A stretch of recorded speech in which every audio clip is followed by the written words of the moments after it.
So our panel discussion today looks at the theme of, I suppose, from parcel to place and what it takes to run a successful e-commerce operation. And I am absolutely delighted to be joined on stage by Ciaran Connolly, who is the founder of ProfileTree. ProfileTree is an award-winning content marketing agency that delivers web design, digital training, video production, content, and digital marketing. We also have Stephen Henderson, who we've mentioned already. Stephen is the CEO of SJ Henderson Fulfilment. They provide a range of extensive services from warehousing, picking, packing, and delivery solutions for business, and we'll talk a little bit more about that later. We have Siobhan Walsh, who is the commercial director at Scatterbox. And Scatterbox is an Irish-owned, family-led soft furnishings company, currently knee-deep in an e-commerce project, so you're welcome, Siobhan. And we have McDonald, who is the principal architect for 5G and IoT solutions at BT. Now, I think we all know what BT is, but without connectivity and suitable infrastructure and networking, we cannot deliver effective e-commerce. So thank you all to our panel for joining us. I'll just remind you again that I am going to try and multitask here. I have some questions, but please do feed in some questions to the Slido if you have them, and we will ask as many as we possibly can. So we've heard a lot this morning about businesses who are successfully delivering in e-commerce and some ideas around how to do this. But I suppose the proof is in the pudding. And Siobhan, Scatterbox isn't long into this journey. Tell us a little bit about where you are and how you've got here. So the business is 65 years in the making, but very much only starting our journey into digitisation now. We're a manufacturer of soft furnishings, so we are predominantly a B2B business. We started our B2C journey probably about 3 years ago in a very small fashion, so it's still only a very small strand of our business. And we have legacy systems, probably like many of you have had in the past as well, that just don't talk to each other. So we have a Shopify website for our B2C business. Our B2B website crashed last year, couldn't get it back. It was a non-transactional, just a catalogue website. So we were way away from all of our competitors anyways, who have lovely portals and lovely websites that our customers can buy on. And we said, right, okay, we need to go on a big journey. So we are luckily an Enterprise Ireland client. They have supported us through a grant, a match funding grant, to do our digitisation project. So we are working with an Irish company called Enterprise to deliver our ERP system, and we're working with fabulous Mitso and Maeve to do our B2B website. And back to Maeve's journey earlier about user mapping and everything, we started with the idea of having a B2B website, and that's what we were going to do at Maeve, and we were going to leave our B2C where it is. And when we sat down and we had our discovery workshop with Maeve, she absolutely put us through our paces. Why did we want two different websites? Why were we going to have two different experiences? What did our brand mean to the end consumer? What were we trying to say? And lots more questions, believe me. And that's why I think it's so imperative that you pick the right partner on your journey to do these transformations with, because without Maeve pushing us to do that and to really delve down into where is our business now and where does it need to be in 5 years' time, we would have kept on that journey of just doing a B2B website, but now we're integrating everything into one. So we're completely throwing the baby out with the bathwater and redoing everything. And I suppose, Siobhan, that's not without its challenges in terms of, I suppose, first of all, getting to that point and then I suppose getting beyond it on the journey. What would you say has been the biggest challenge so far? Pretty much every decision we've made has been a bump in the road. I'm not going to lie, it's not pretty. I was talking to Maeve about this morning. We had a Zoom last week introducing Maeve to our ERP partner, and we found out that one fundamental thing that I would have thought, and I keep saying it, surely that's standard, isn't standard. So that completely changed Maeve's scope and how she's going to build our website, which is going to be Shopify, but how she's going to build that for us. So I suppose from a change and transformation management point of view within the business, it's my job to make sure that I'm the swan on top and telling everybody within the team that's still going to be okay and we're going to have a fabulous system that's going to do loads for them that they never had before. And underneath, I'm pedaling furiously and working with my partners like Maeve and with our consultant in Rubik Technologies in Belfast, who are guiding us through this ERP transformation and have been a brilliant asset to our business and to our team. And yeah, I suppose it's like, I get really worried and increase my grey hairs and increase my wrinkles, or just say it will work out because everybody else is doing it that's ahead of us on the journey. So one way or the other, one of our partners will work out the solution for us to get to where we need to be. And I think that is a key issue for anybody starting out in an e-commerce journey, is that how do you get all of your systems to talk to each other and engage across, that you don't end up with a massive problem further down the line and having to get an ERP system in place to try and make those things happen. So do think about the different channels that you're using initially and how much integration that you can get from them and to them. But you know, I suppose that's some of the challenges in terms of that technology side, but there's often a much more practical challenge in trying to deliver an e-commerce business. And I suppose, Stephen, if you look at how you deliver that in terms of fulfilment, you know, because some of the issues could be that, I suppose we talked a little bit Claire earlier about volume. How do people deliver that if they maybe don't have the space or the capability or the systems to deliver that? Yeah, thank you. We have a range of businesses that come to us seeking fulfilment services, and that can be people starting out to have an idea and they want to start the conversation early on so that they can get the business model correct and the pricing structure correct, which is very wise and good, and I'm very happy to help in those days. But quite often you find, and it's always advising by me, to let people do their own fulfilment first when they first start out and get understanding of their business and their products and their customers before they start scaling up with a fulfilment company.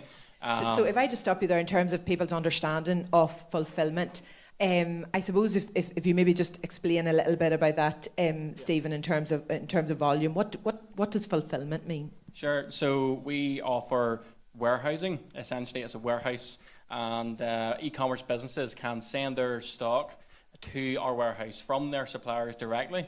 We receive it, we book it into our shelving, and then that pops up on their login to our system. They can log on to our portal 24/7 and see how much stock they have with us in our warehouse. They can then decide to upload a manual order to our portal to say, please send this to Brown Thomas or X, Y, and Z customer. But more often than not, it's an API connection that we have with Shopify.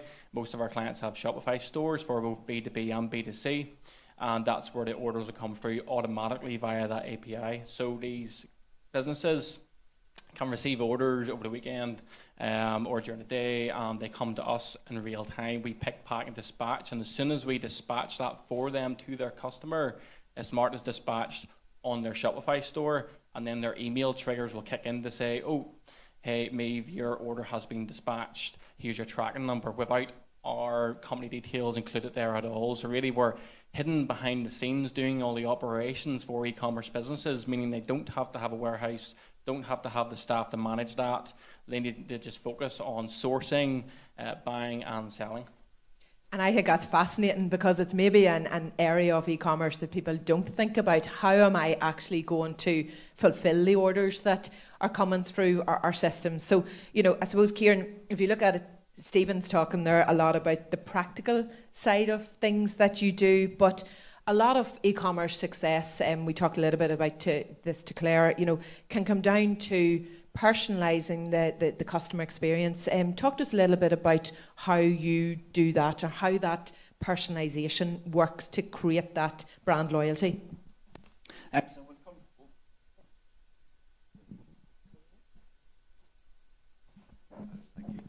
When it comes to personalisation, what I'd be trying to do is, especially if you're using email marketing, we heard already in the presentation this morning, which was great, use segmentation. So if you're sending out an email to a customer and you've got maybe your 10 or 5 products in that email, try and have different ones that they can click through.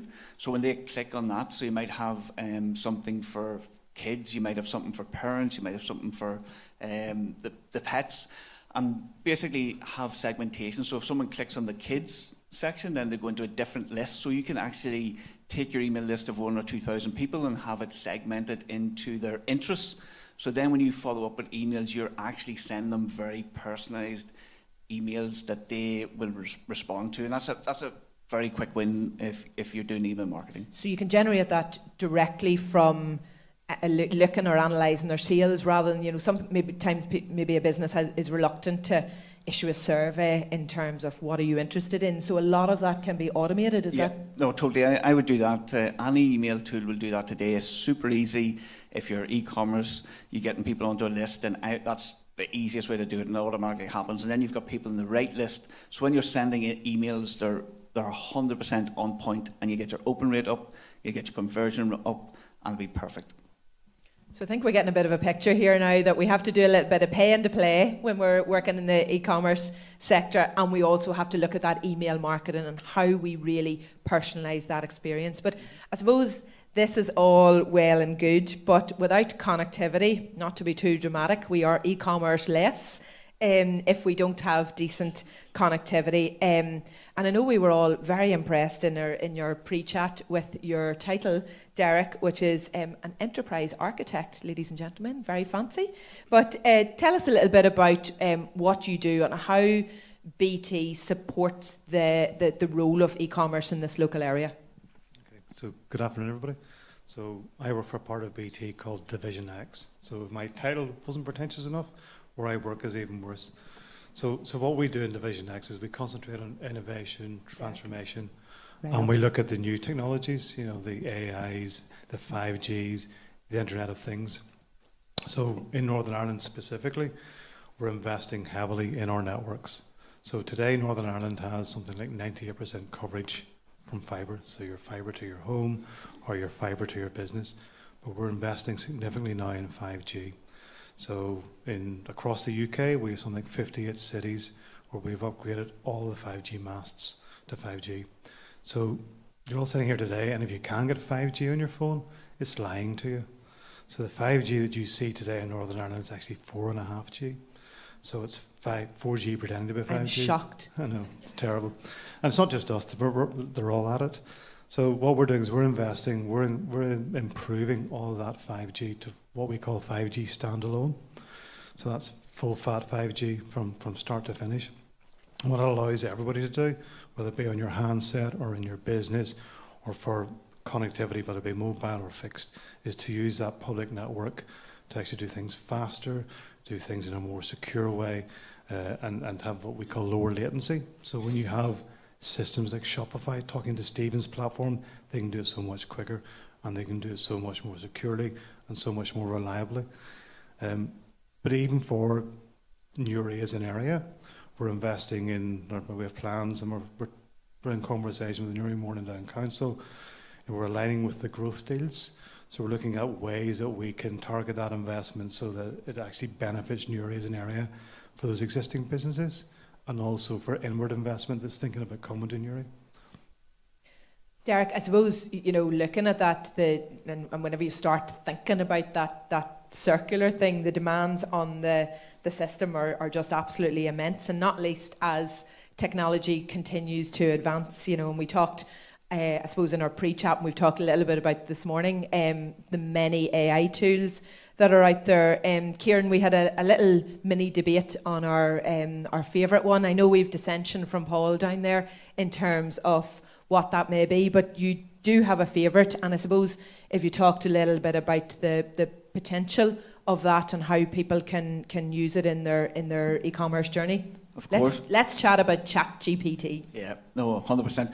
Quick question. Hands up, who's using AI most days of the week in their business? Just to see. Ooh, so about maybe 20%.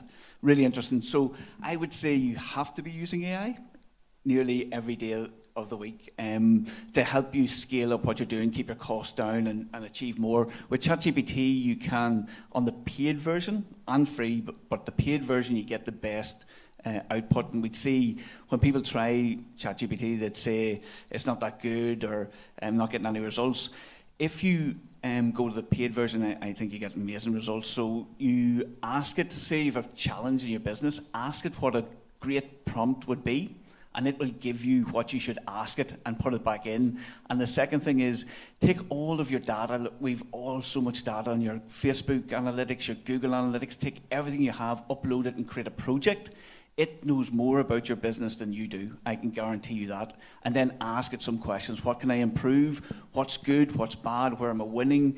What should I be worried about? And you'd be shocked by the output from that. And then one last one is on the right-hand side of the typing box, there's a wee sound bar. If you click on it, talk to it instead of type.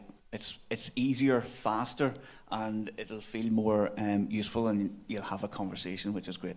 Is there anyone else like me that still says please and thank you to their AI apps? But it's very hard to get out of that and realise that I'm actually talking to a computer. But I suppose that's a very interesting concept that you're saying. So not only I think a lot of people are getting caught up with thinking that AI is going to do things for them rather than I think it should be seen much more as a support tool. So you're saying there, Ciaran, to actually ask AI for the best prompt to enable you to get the best content out of AI? Sounds bizarre. Totally, yeah. We all hear about the prompt is the key, so it's what you ask it. But again, it'll take us ages to write a really good prompt, and the prompt should be maybe 15 lines. I see, if I was writing an article, or I see clients would type in, write me an article on things to do in Newry. Awful prompt, disaster. Ask ChatGPT, what is the prompt, what should it be? And then take that, and you'll find it's like 15 lines long, and then put that in, and that's the prompt. That's a ninja trick for sure. Don't forget to send us in your questions on Slido if you have any. But I suppose, we're hearing so much about AI, and it's interesting that you said that. And we do say, what you'll get out what you put in. So if you put rubbish in, you're going to get rubbish out. But I suppose the question I would have is, maybe a very traditional business like see, this is the joys of having your phone on the stage with you now. It's ringing. But there's I suppose a more traditional, if it would be fair to say, business like your own, Siobhan. Does the idea of AI integrations scare the business? There'll be a lot of probably traditional businesses in the room that are just maybe overawed with the idea of e-commerce. Never mind AI integrations into that. How would you feel about something like that, or are you using it? There's certain people in our business using it. I use it, our owner uses it, and she won't mind me saying she's a very youthful 4-year-old now, and she loves it. She uses ChatGPT all the time. But we do have, because we're a business that's been around quite a while, we have people who started in our business pretty much out of school, and were in apprenticeship with our business back when we were furniture manufacturing. And this whole journey of digitisation is scary for some of those people, never mind me trying to get them to use AI. So we're on, like I said, we've thrown the baby out the bathwater, and we're doing everything at one time. So it's massive transformation for our business, and it is very much, trying to taper it to each person as well. We don't have a HR function within our business. We use the SFA function, Small Firms Association, which we've been a member of for a long time, and it's a great asset. But it's massively transformational, and some people are very scared. So it really is just baby steps with certain people, recognising the areas of the business that it's imperative that we have it in from the first stance, so product, marketing, all of those areas. But yeah, it will be slower in other areas, and you just have to take that as it comes as well. There's no point getting frustrated with it. You have to go at each person's pace too, push them a little bit beyond their boundaries, but it's a challenge. You talk about older people there. I recently introduced my dad to Copilot to assist with a strongly worded email, and I have created a monster. But more about that afterwards, maybe over lunch. But Stephen, I suppose moving on from that, you would have to be living under a rock not to be across what's happening in the global trading space at the moment. One shall not mention the culprit across the pond, but surely it makes e-commerce life a bit more difficult when I suppose, Paul had mentioned a little bit about the challenges of Brexit, and we're still getting to grips with those trading conditions. How do e-commerce businesses just reconcile all of these things that are coming at them with regard to tariffs and costs and regulation? Yeah, so my job in the business is definitely to be keeping on top of all of this, like regulations, GPSR, advice to clients, etc., making sure they're all compliant, or at least advising them they should be. With obviously the announcements last week, there's been obviously a lot of questions around, is Northern Ireland going to be deemed as part of the UK or the EU in relation to 10 or 20% and all these kind of things. But there is still a huge benefit to businesses here in Newry, in Northern Ireland and in Ireland to really get ahead of the competition. For businesses here in Newry, if you have a bricks and mortar store, you can set up obviously an e-commerce business, but you can access Ireland, obviously. It's still an export. You can access GB. You can access the whole of the EU without any duties or taxes being charged on that shipment. That's not the case for GB businesses. GB businesses trying to access Ireland or EU, totally different situation. There's duties on most of those shipments. And for that reason, they've turned off a lot of shipments to those countries. Businesses in Ireland who have Republic, south of the border, who have struggled to ship into GB post-Brexit, have a huge benefit in that they can use a company like ours. They can move their stock into Northern Ireland, make sure it's physically present in Northern Ireland when they sell it. It's called at the point of sale. And as long as that Irish business has a UK VAT number, they can access the whole of Great Britain and get those sales that Paul Walsh was talking about earlier on and try and get that trade deficit turned around. So there's huge opportunity there. And yes, I understand the American side of things, but we have over 70 businesses we do fulfillment for, and that's their day-to-day operations we handle for them. And all of them primarily trade with the EU, GB, and Ireland. And the American side, for any of my clients, isn't the largest. It just happens to be that. For my e-commerce business that I started whenever I was 16, 60% of that trade is actually from America. So it's massive. That news was massive for that e-commerce business. But for the rest of my clientele, it's not the case. So I think from that point of view, for businesses in the Republic, businesses here in the North, it's time to triple down, maximise those opportunities. And yeah, there's going to be a bit of a tariff going into the States, but the Chinese-made goods are in a far worse state, and maybe now you can compete even more in the States. And maybe, you know, I suppose, I think it was Paul that talked earlier about making that part of your marketing in terms of, you know, that you have this capability to ship Irish goods and really quickly within that space. There's a couple of questions on the Slido. I think this one's probably for you, Ciaran. On using AI, are there any concerns around data security when uploading information onto it? So recently there's been an update on even the free. A couple of months ago on free, we would advise people not to put in data into it because it did use that data to train. So again, watch different tools. But on ChatGPT in particular, if we're talking about it, on the free plan, you can go into the settings and ask, there's a wee option that you have to switch off that tells it not to use your data to train, so it's kept within your account only. So that's the best way to go. And I would watch any free tool you use, same as you use Facebook for free, it's using your data. So any tool that you're using, AI or not, if you're putting in data and it's free, chances are your data is going to be used for training. So I wouldn't put in anything too sensitive. If it's business, ideally paid account. Same with Copilot, or I suppose it's maybe more in a... Yeah, it's more secure, yeah. Yeah, because that's what it sort of heard, that maybe the likes of Copilot was a little bit more secure. But like everything, if you pay, you're more likely to get more support from it.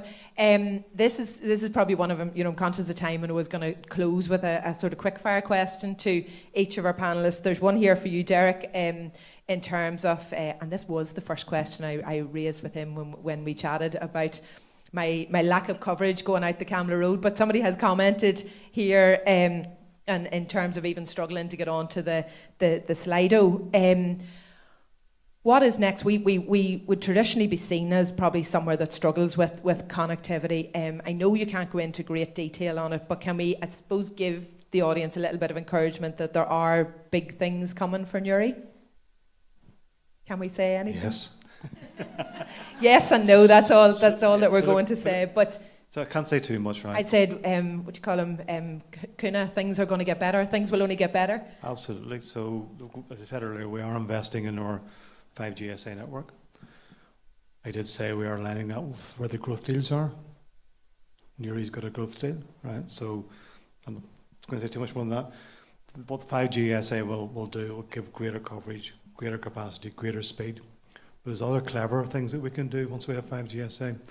So we can actually do what we call slicing. So you think of a cake, you can have a big bit of a cake or even a small bit of the cake. If you're in a contended area, if you're in Carnbane or you're in an industrial estate, We can use slicing to give your business a preferential service, a preferential level of service. So there are things that can be done. There are plans, and I can't get any more than that. But the future is far brighter, definitely. And I think, I know Derek, can't say too much about it, but I think do keep an eye in that space, because there are big, exciting things coming for Newry, which I suppose will support what you've been saying, Stephen, around, we are perfectly placed for that opportunity. And I suppose, if we could get our act together, Stephen, just I suppose to close on positive notes, what is that opportunity for this area? It's to really maximise it, really, and go out with confidence. Maximise that customer base, and expose yourself. If you have a brick and mortar retail store, there's absolutely no reason why you can't be selling online as well. If that notion puts fear in you, there are people out there to help. My time is free, and people come to me and ask for a quote. I give them a quote. I sit down and have a meeting with them. All that time's free, and I advise them what I would advise them. You can use a fulfilment company and just trickle a small amount of stock into a fulfilment warehouse, only pay a small fee for the warehousing, and open up the whole of Great Britain, or the whole of Ireland, the whole of Europe, the whole world. So it means you're diversifying your revenue streams, which is critical. So I would definitely advise that. If you're an e-commerce business, if you're fulfilling yourself or using a fulfilment company, because of the new rules and regulations out there, I think we're sitting ripe with opportunity right now, and it's time to triple down and do it with confidence and positivity, and don't look at the negative parts of the news. The whole way through the Brexit negotiations, there was so much positivity coming out of it for this land that we sit on, but it wasn't talked about. But we do now know and realise and are living the benefits. So take it up and go for it. Thank you, Stephen. And if you're looking at those benefits, I suppose, Siobhan, to close for you, what is the future of Scatterbox now that you're on that e-commerce journey in terms of your customer split and demographic? Are we going to see customers from much further afield? Yeah, for sure. We know that it will make our plans to export more into Europe, and for that to be a bigger part of our business, an easier goal to achieve. But for us, I suppose, making B2C a bigger part of our business as well is extremely important, where it's working with the likes of Stephen, who we've been talking to before previously as well, and is a great advocate and a great helper on that journey. For us, it's really important to talk directly to the consumer more. We know that that's how we will stay fresh, we know that's how we'll stay alive, and that'll be definitely a pivot that'll be massive for us moving forward. And probably, a solution like Stephen's is perfect for a business like ours as we start out on that journey, because GB is our biggest export market at the moment, but we're not tapping into that directly. Thank you, Siobhan. Not to put you under pressure for the last word, Ciaran, but we like takeaways from events like these. Can you give us sort of takeaway, a couple of quick-fire takeaway tools and tips for people to get behind with AI and e-commerce and just, I suppose, elevate their business to that next level? Sure. Just in case anyone's never heard of it, there's a great tool called Perplexity AI. Amazing for real-time searches. What we really like about it, we get great data from it, but it also searches social media, which is unique. So Perplexity, free and paid, which we always love. Anyone who's been in ChatGPT and you haven't tried a new image update, which happened last week, get in and try it. We have remodeled our interior of a house. Never mind, we're doing blog hero images, we're doing thumbnails. Provides renders, doesn't it? So you take a picture of the room, ask it to remove the furniture, and ask it to redesign it, and then just have a chat with it, and it will give you loads instantly. But again, for blog titles, for hero images, for thumbnails, all of this took, a good thumbnail maybe took an hour and a half. Now you can do it in a minute. It is incredible. So jump in and try it, and it is on free as well, which is brilliant. So to close off our panel, there's big things coming in connectivity that we can't talk a lot about, Derek. We quietly talk about it. There's lots of opportunities for fulfilment in this particular area. I mean, we're just perfectly placed to deliver upon that. We're going to see a lot more of Scatterbox, hopefully in that European market, and really getting that sense of talking directly to your customers and your consumers and understanding that customer journey. takeaway tools like Perplexity, and really keeping on top of ChatGPT and just the sheer speed. If you're only using one single tool, concentrate on something like ChatGPT. That will allow you to see the sheer speed that things are happening at. So it all sounds really positive, and hopefully you got some takeaways out of that. So please put your hands together for Ciaran, Stephen, Siobhan and Derek.